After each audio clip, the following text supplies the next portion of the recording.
And what makes you think you are any different from him? Her mother shot back. Are you not old? Have all your mates not gotten married?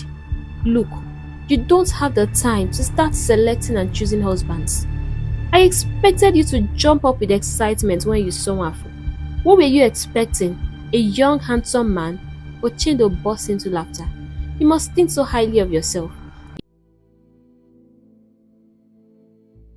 Once upon a time, in a charming and peaceful village named Udi, located in the eastern parts of Nigeria, lived a woman named Ochendo, who was known far and wide for her extraordinary beauty.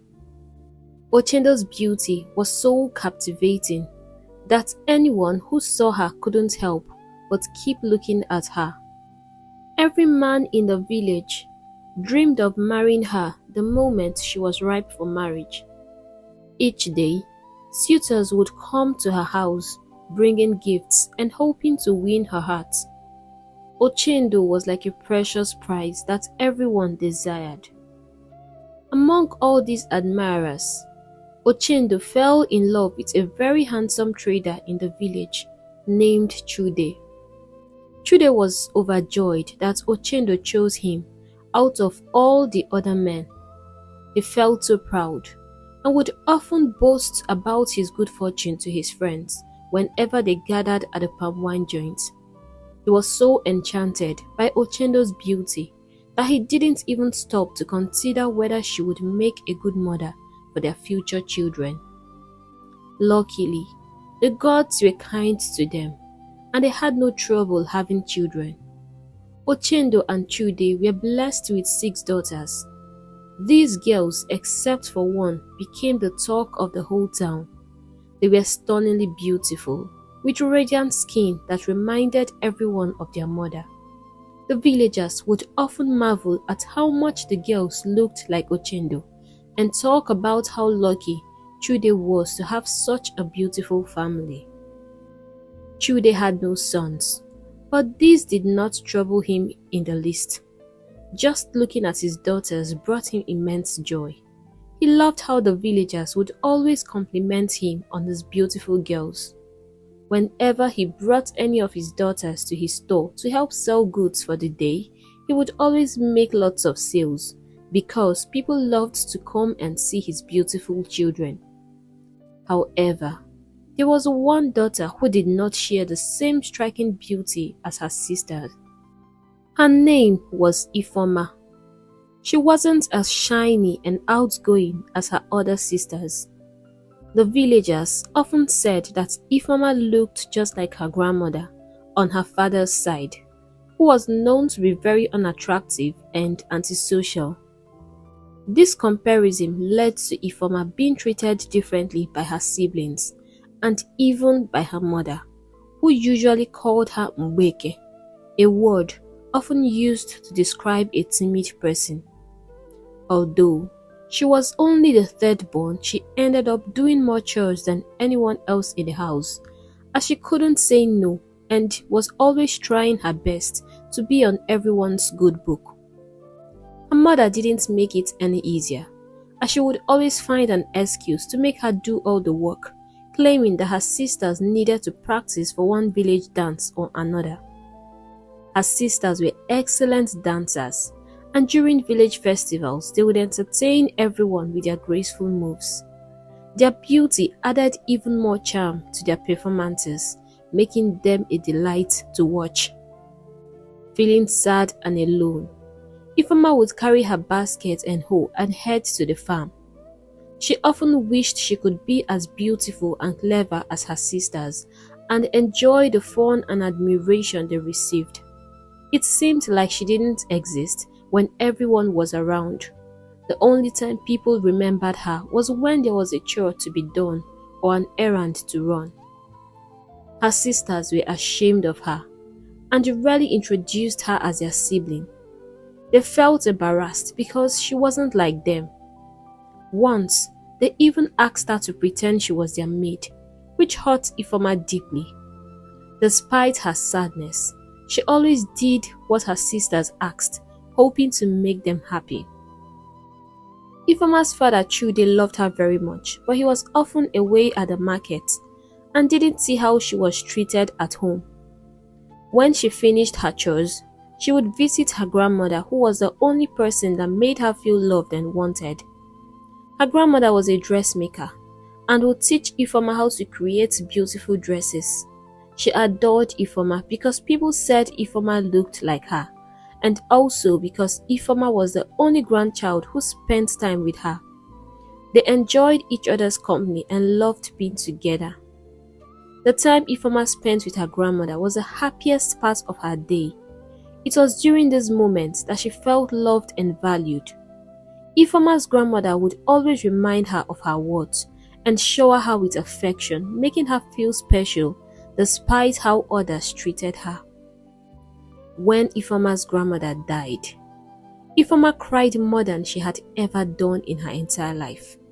Her grandmother had been the one person who was always by her side, showing her real affection and love. Everyone tried to console her, but it was nearly impossible. Her grief was too deep.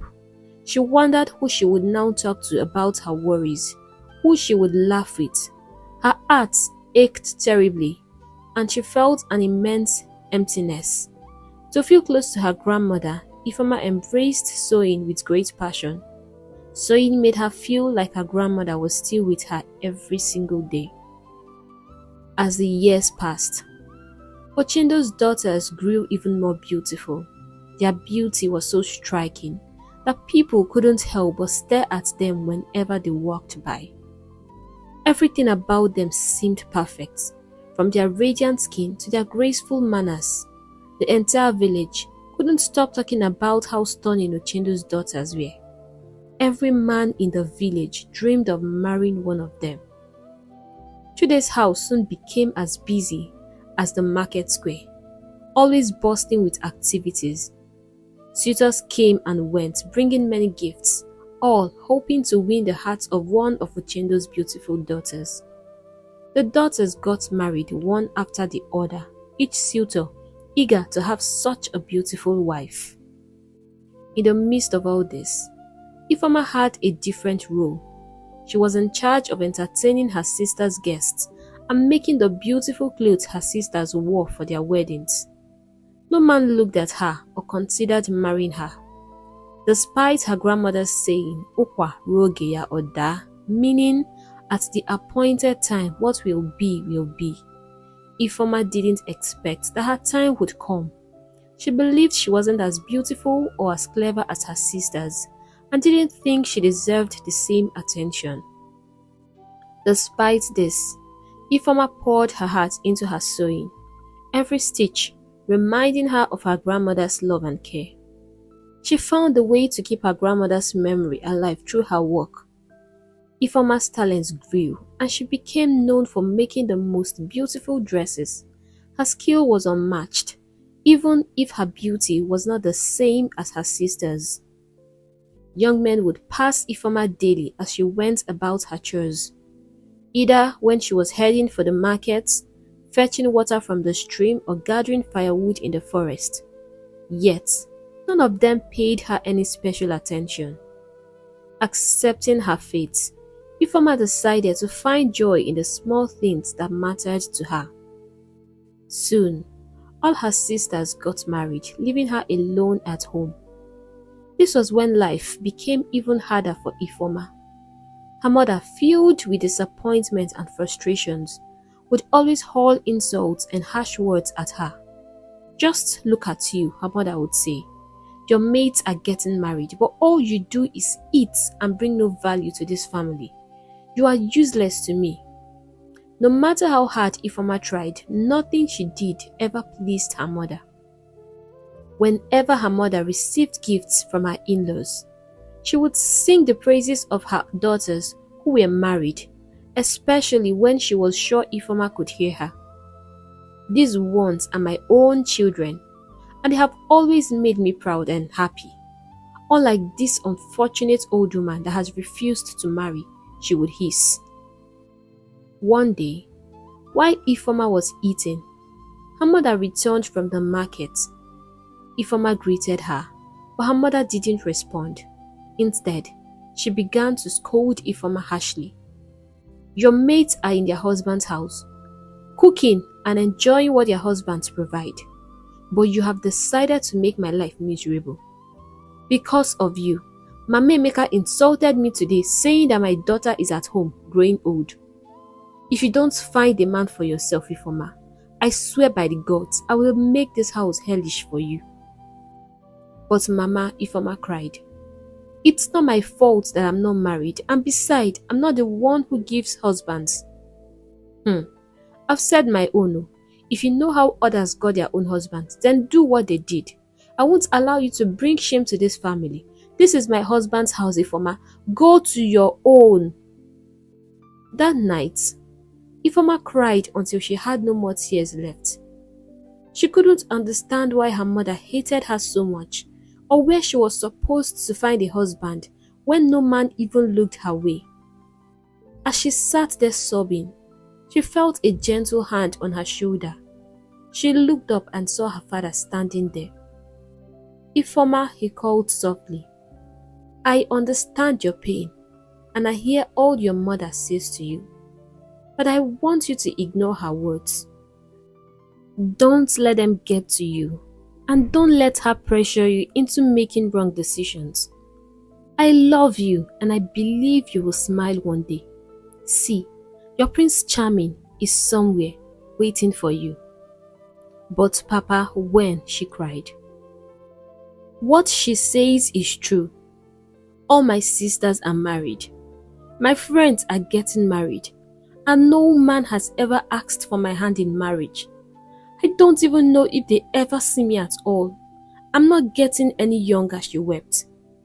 Her father hugged her tightly, assuring her that her own husband would come at the right time. Be patient, my daughter, he said. You are special, and someone will see that. You don't have to be like anybody.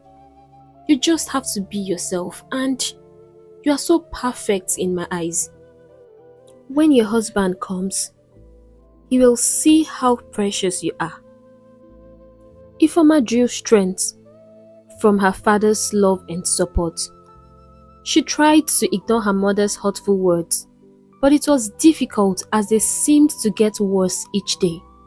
Still, she clung to the hope her father had given her and continued to find solace in her sewing and memories of her grandmother. Despite the pain, Ifeoma held onto the belief that someday her time would come. One day, Ifeoma returned from the farm exhausted and covered in sweat. As she approached the house, her mother greeted her with a wide smile and a warm hug. Ify, my daughter, you look so tired. I made lunch for you. Ifeoma couldn't believe what she was hearing. Her mother, who usually scolded and criticized her, had made lunch and even called her Ify, a pet name. She pinched herself to make sure she wasn't dreaming. Something felt off, and she decided to be cautious, unsure of what her mother was planning. When her mother served the lunch, Ifeoma stared at the food with a mix of fear and suspicion. She wondered if her mother might be trying to poison her. She had heard many stories about mothers in their village who resorted to witchcraft and killed their children.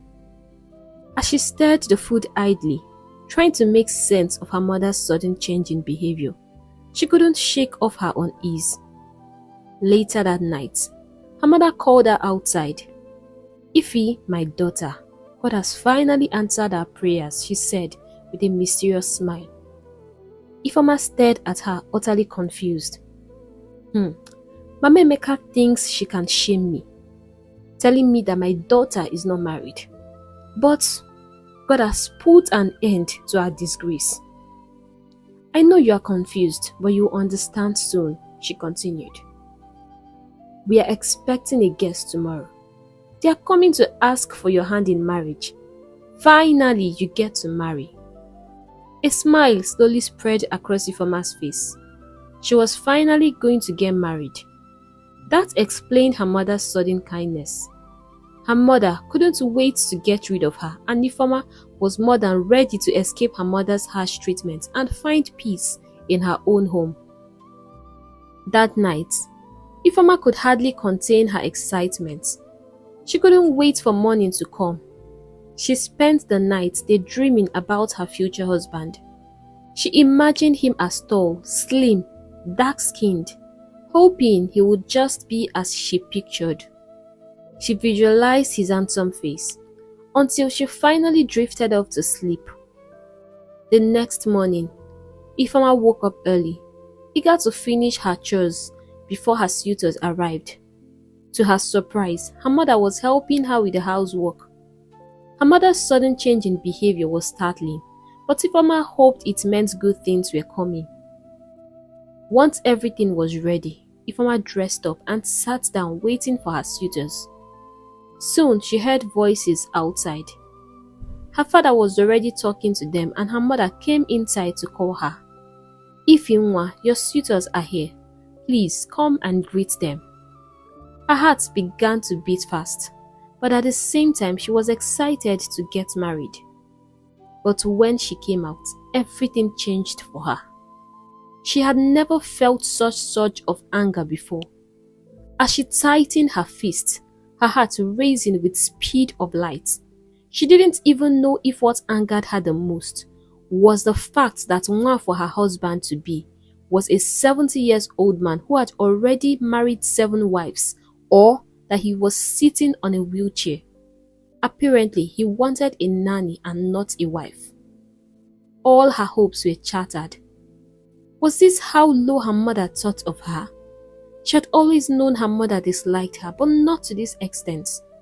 She saw the look on her father's face and knew immediately that this was her mother's idea. Well, she was going to disappoint her. "Mama, I'm not going to marry him. I don't like him and I can't accept him." Her eyes brimmed with tears as she felt all her hopes being dashed. Angrily, she stormed out of the house. It was at times like this that she wished her grandmother was still alive. She would run into her thin arms and cry as much as she wanted. But all she had were just memories of her. She ran to her hut and sat by her grave crying. She wished she could hear her and comfort her pained soul. When Ifeoma returned home at midnight, she found her mother waiting outside their hut, her face stern and angry. "You must marry Nwafo," her mother thundered. "You should count yourself lucky. Nwafo is a rich man and has lots of farmland and cattle. Do you know what he promised to do for our family and how much our life is going to change?" "Mama, I can't marry that old man. He is even crippled," Ifeoma protested. "And what makes you think you are any different from him?" her mother shot back. "Are you not old? Have all your mates not gotten married? Look, you don't have the time to start selecting and choosing husbands. I expected you to jump up with excitement when you saw Nwafo. What were you expecting? A young, handsome man?" Ochindo burst into laughter. "You must think so highly of yourself. It's either you marry this man or you will regret ever calling me your mother," she said, storming inside. Ifeoma sat down outside crying. She was heartbroken and couldn't understand why her mother was treating her this way. There was no way she was going to marry Nwafo. She would rather remain single or die than marry an old man in a wheelchair. She wasn't even that old to even begin with. The days that followed were unbearable for Ifeoma. Her mother lived up to her threats, making every day a nightmare for her. Though her father was on her side, he was rarely home to defend her. Ochindo made it her mission to frustrate Ifeoma at every turn. Life became so difficult that Ifeoma decided to run away. Staying any longer might drive her to the brink of despair, and there was no way she would marry that old man. She gathered her small savings and took the sewing machine her grandmother had given her before she died. With this, she hoped to start a new life and build something for herself rather than waiting for a man to marry her. With a small bag of belongings, Ifeoma traveled by a boat to a faraway town called Ani. The town was small but beautiful, and the people seemed friendly and happy. As she stepped into the shore, she felt a sense of peace wash over her. Ifeoma asked around, looking for a place to stay. She found a kind widow who agreed to rent her a small hut. Ifeoma was overjoyed to finally have a place to call her own. Nneogo, the woman who owned the place where Ifeoma lived, was incredibly kind. She had 3 daughters of her own. 2 were married, and the youngest, Nkechi, still lived with her. Nkechi quickly became friends with Ifeoma. They would sit together, sharing stories about their town. Nkechi was known for her storytelling and was beloved in the village for her sweet nature. Nneogo treated Ifeoma like her own. She never cooked a meal without offering some to Ifeoma, which helped Ifeoma a lot since she didn't have much money on her. Ifeoma used her remaining money to buy materials to begin making dresses and sell them for a bit of income. Nkechi was thrilled to learn that Ifeoma could make dresses. She bought a piece of Ankara fabric and asked Ifeoma to make her a beautiful dress. Nkechi loved Ifeoma and wanted to be her first customer. They sat together, chatting and laughing as Ifeoma worked on the dress. When it was finished, it was so beautiful that Nkechi was overjoyed. Even though Ifeoma refused to take money for it, Nkechi insisted, saying, "I want to be your first customer and you can't begin by rendering free services." Ifeoma felt a deep happiness in her friendship with Nkechi. Nkechi was like the sister she had always wanted. People couldn't stop complimenting Nkechi's dress, and soon, Ifeoma's hut was filled with orders from the villagers. Everyone talked about Ifeoma's amazing dresses, and quickly she became famous in the town. Nkechi, eager to learn, asked Ifeoma to teach her how to make clothes. Ifeoma agreed, and together they worked on various projects. Ifeoma's skilled and blessed hands brought her more business than she had ever imagined. She earned money faster than she had expected and was able to rent a shop at the market where she sold fabric and made clothes for people. Ifeoma's life transformed. The girl, who rarely smiled, now laughed almost every day. She no longer worried about not being married. Instead, she found joy in the smiles of her satisfied customers whenever they picked up their clothes. Ifeoma's shop became popular in the market. Villagers admired her talents and the beautiful clothes she made. She and Nkechi worked together harmoniously, and their bond grew stronger each day. Ifeoma felt a sense of fulfillment she had never known before. Her days were filled with laughter and creativity. Ifeoma's creativity spread beyond the village, and her reputation soared. People from nearby towns began to visit her shop. She was proud of the life she had built, and the support from Nneogo and Nkechi made her feel truly at home. Coming to Ani was indeed a blessing for Ifeoma. One early morning, some royal guards visited her home. When Ifeoma saw them, she was scared and wondered why they had come. "Her Royal Majesty wants to see you and it's urgent," they said. Ifeoma began to panic. What does the queen want with her? Has she done something wrong? She had heard how powerful and respected the king of Ani was in all the surrounding kingdoms. She quickly rushed to inform her friend Nkechi, who also became worried. Nkechi offered to go with her to give her more confidence and see if she could help her if there was trouble. When they arrived at the palace, the queen welcomed them with a warm smile, which made them relax. "Ifeoma, I've heard so much about your gifted hands, and I want you to make me 2 beautiful dresses for our forthcoming New Yam festival. Can you do that for me?" "Yes, my queen," Ifeoma stammered, shocked and excited at the same time. She couldn't believe what was happening. The Queen of Ani was asking her to make her dresses. She couldn't contain her joy. After taking the queen's measurements and collecting the materials, they left the palace. Once they were outside, the two friends screamed with excitement. Nkechi had never seen the queen up close before, but now she had not only seen her but also sat and spoken with her. They ran home to share the good news with Nneogu, who was also thrilled. Ifeoma put her heart and soul into making the dresses, ensuring they were perfect for the queen. She took her time, delivering the best work she could with Nkechi's assistance. The dresses took weeks to finish. When they were finally ready, Ifeoma took them to the palace alone, as Nkechi was busy with other customers' clothes. The queen was delighted when she saw the dresses Ifeoma had made for her. She offered Ifeoma a lot of money as payment, but Ifeoma politely declined. "I know I shouldn't reject this money, my queen, but consider it my way of saying thank you for creating such a happy kingdom," Ifeoma said softly. "Ever since I came into this place, it has been amazing, and the people here are so kind.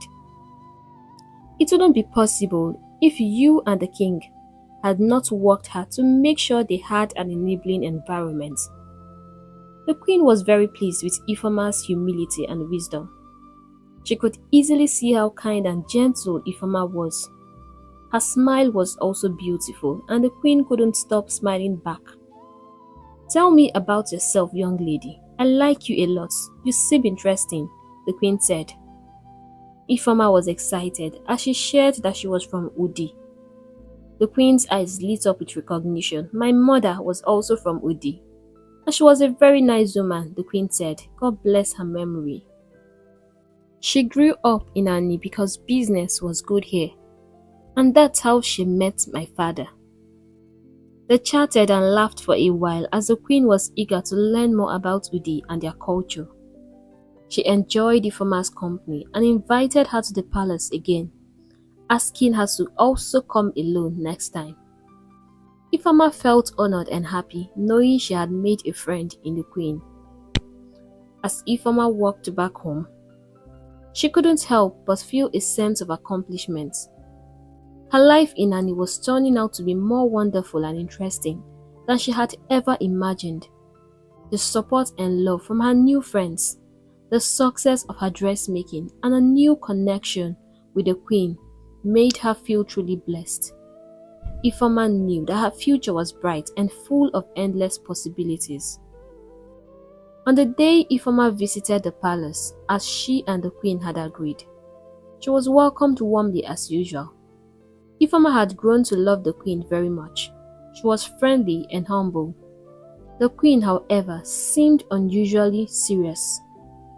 "I have a favor to ask you," the queen said, her eyes filled with hesitation, as if she was scared of what she was about to say. Ifeoma nodded, encouraging her to continue. "I like you a lot, and I don't know how this may sound. It's about my son. He is returning for the festival and I want you to meet him. If you both like each other, I would like him to marry you. People have spoken highly of your kind hearts, and when I met you, I couldn't agree more. You would make a great queen." Ifeoma opened her mouth to speak, but no words came out. She, a queen? She couldn't believe it. Her mother had done an excellent job of destroying her self-esteem. She thought to herself, "I don't think I'm going to be good enough for the prince." The queen, noticing her uneasiness, held her hands gently. "You don't need to do this if you don't want to, but you would be doing me a great honor if you accepted my proposal." "My queen," Ifeoma finally managed to say, "I would love to do this, but I don't think I'm good enough for the prince. The prince deserves a woman more beautiful and clever than I am." "Nonsense," the queen exclaimed. "And who told you that you are not beautiful?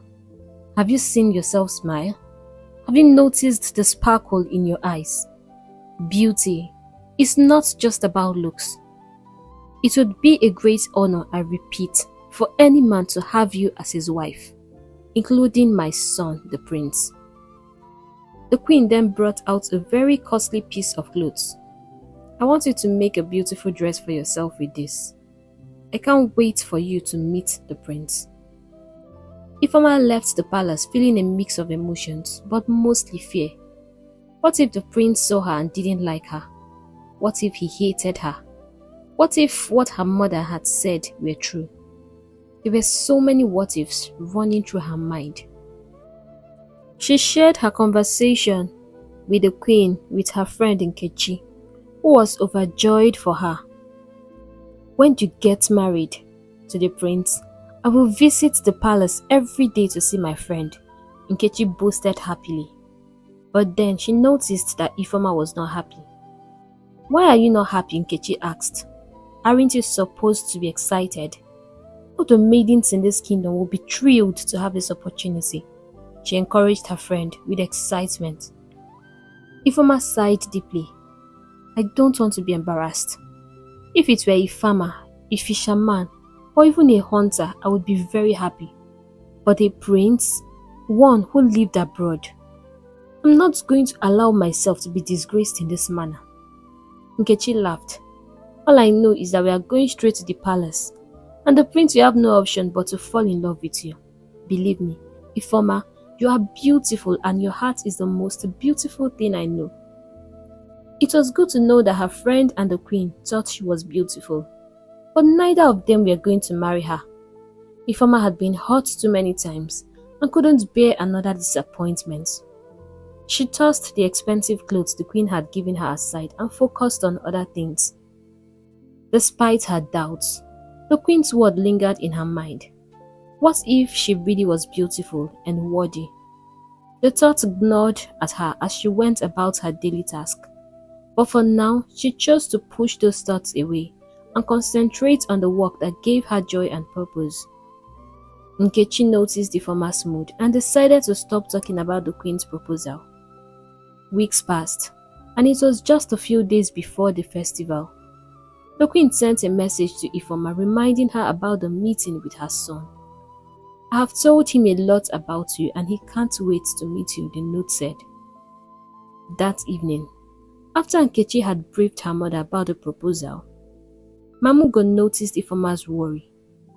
What are you scared of, Ifeoma? She asked. Ifeoma shared her story with them, explaining how her mother had always treated her poorly because she wasn't as pretty and clever as her siblings. She revealed the pain and the insecurities that had haunted her for years. Listen to me, my daughter, Mamugo said kindly.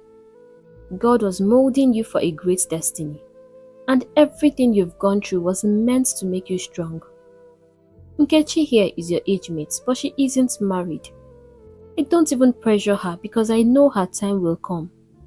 Only foolish people measure beauty by physical appearance. True beauty goes beyond that.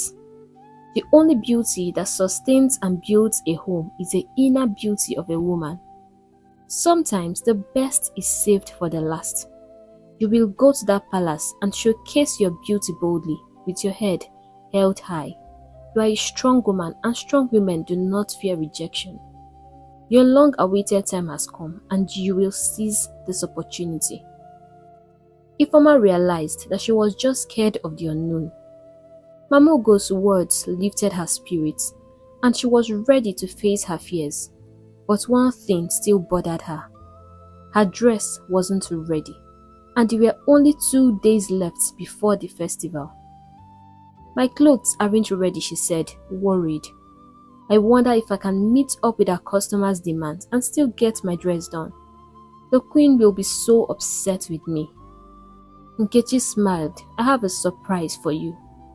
She went inside and came out with a very beautiful dress. I stole your material and made you your dress, she said excitedly. I knew you were going to that palace. The dress was stunning and Ifeoma couldn't contain her joy.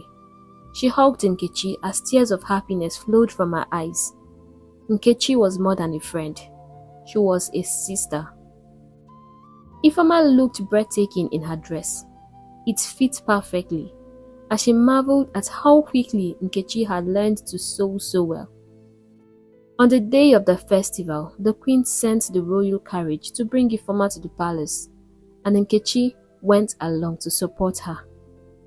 Ifeoma felt nervous, but Nkechi's encouraging words kept her going. As they arrived at the palace, Ifeoma took a deep breath. The palace grounds were bustling with activity, as preparations for the New Yam festival were in full swing. The sight of the grand palace and the festive decorations made her heart race, but she remembered Mamogo's words and held her head high. The queen was there to meet her, her face lighting up with excitement at the sight of Ifeoma, looking so radiant and beautiful. "You look stunning, my dear," she said warmly, as she welcomed Ifeoma into the palace living room. "My son will be so happy to see you." Just then, the prince appeared at the door. He was handsome, tall, dark, and slim, exactly the way Ifeoma liked them. A beautiful smile spread across his face as they both stared at each other. The queen cleared her throat, bringing Ifeoma back to her senses, and she quickly stood up to bow, remembering her manners. The queen then let them alone to get to know each other. Prince Chidi had heard nothing but praises about Ifeoma since he returned home. His mother couldn't stop singing her praises. "She's so beautiful, she's so kind, she's so good." For a long time, the queen had wanted him to settle down. But after a devastating heartbreak, it had been difficult for him to start another relationship. When he saw Ifeoma, he noticed she was beautiful and shy, with a soft-spoken nature. He began by complimenting her looks, and soon they were talking. Ifeoma couldn't stop laughing. The prince had a good sense of humor and was as easy to be with as his mother. They lost track of time as they enjoyed each other's company. When the event began, they sat together, watching and enjoying the festivities. It was great fun. The king and queen were delighted to see how well they got along. After the festival ended, the prince asked to see Ifeoma again. That was the beginning of their friendship. They enjoyed each other's company, talking and laughing about their differences.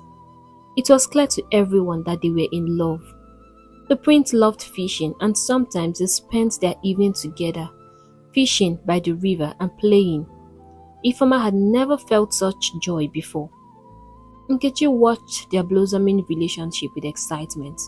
She loved listening to Ifeoma's story about her dates with the prince, and it made her heart leap with joy. Prince Chidi was deeply in love with Ifeoma. He adored everything about her and wished he could spend every day with her. Whenever he saw her smile, he forgot about everything else around him. She was so kind and gentle, and her presence brought him immense happiness. Their relationship grew stronger with each passing day.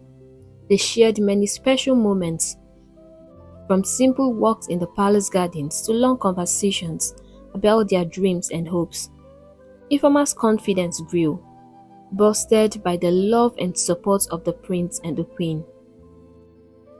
Months passed, and the bond between Ifeoma and Prince Chidi grew stronger every day.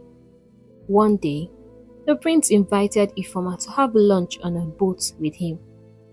Knowing how much she loved boats, Ifeoma was thrilled. She wore a very pretty dress and styled her hair beautifully, eager to hear the prince's compliments. As they glided through the waters, they enjoyed their meals and chatted happily. The sun sparkled on the waves and laughter filled the air. After they finished eating, the prince suddenly went down on one knee. He looked up at Ifeoma with love in his eyes and said, "Ifeoma, I never thought I would find love again. But since I met you, you've made me a very happy man. I love how you just let me be myself when I'm with you. I get to do everything I've always wanted to do with you.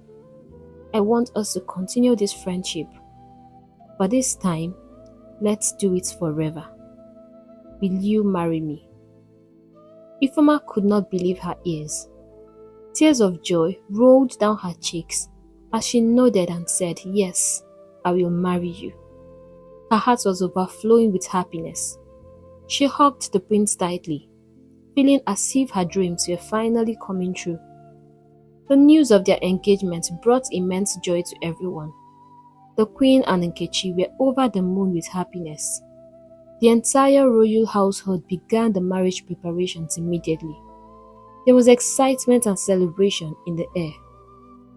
One of the first tasks was to travel to Udi to meet Ifeoma's parents. Ifeoma felt a mix of emotions, happiness, nervousness, and anticipation. She couldn't wait to share the news with her family and hoped they would be as happy as she was.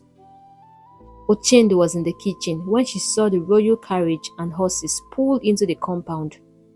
She wondered who it could be and what was happening. When Ifeoma stepped out of the carriage with the prince, Ochendo almost screamed. Ifeoma looked so stunning that she was almost unrecognizable. Tears rolled down Ochendo's face. 3 of Ifeoma's sisters were home and they stepped out to see who had just arrived. No one could believe their eyes. Chude ran all the way from the market when he heard the big news. He had searched all the surrounding villages when Ifeoma ran away, but without any luck. He prayed every single night for her safety and success, while blaming his wife for how she had treated their daughter. When Ifeoma saw her father, she ran into his arms and hugged him tightly. Ochendo cried endlessly, filled with regret and guilt. The family gathered together as the prince introduced himself and explained the purpose of their visit. Ochendo couldn't believe that her own Ifeoma was getting married to the prince. She began to recall and regret all the harshful things he had done and said to her. She knelt down, crying and begging for forgiveness. Ifeoma's sisters joined in, acknowledging that they had not been good siblings to her. Ifeoma cried, remembering all the pains they had caused her. However, she forgave them, realizing that her hardships had led her to this moment of glory. Unknowingly, their actions had pushed her towards her destiny. After making peace, they set a date for the wedding and everyone was excited. Ochendo, though still in shock, was very cold as she couldn't fully grasp the reality of the situation. She regretted her actions deeply and wished she had been a better mother, loving all her children equally. The once rejected stone had become the cornerstone. 3 of her beautiful daughters were home now with their children because their marriages had not worked out. Every night, Ochendo sat up regretting all she had done. The preparations for the wedding were grand. The entire village of Ani and Udu were buzzing with excitement. Everyone wanted to be part of this joyous occasion.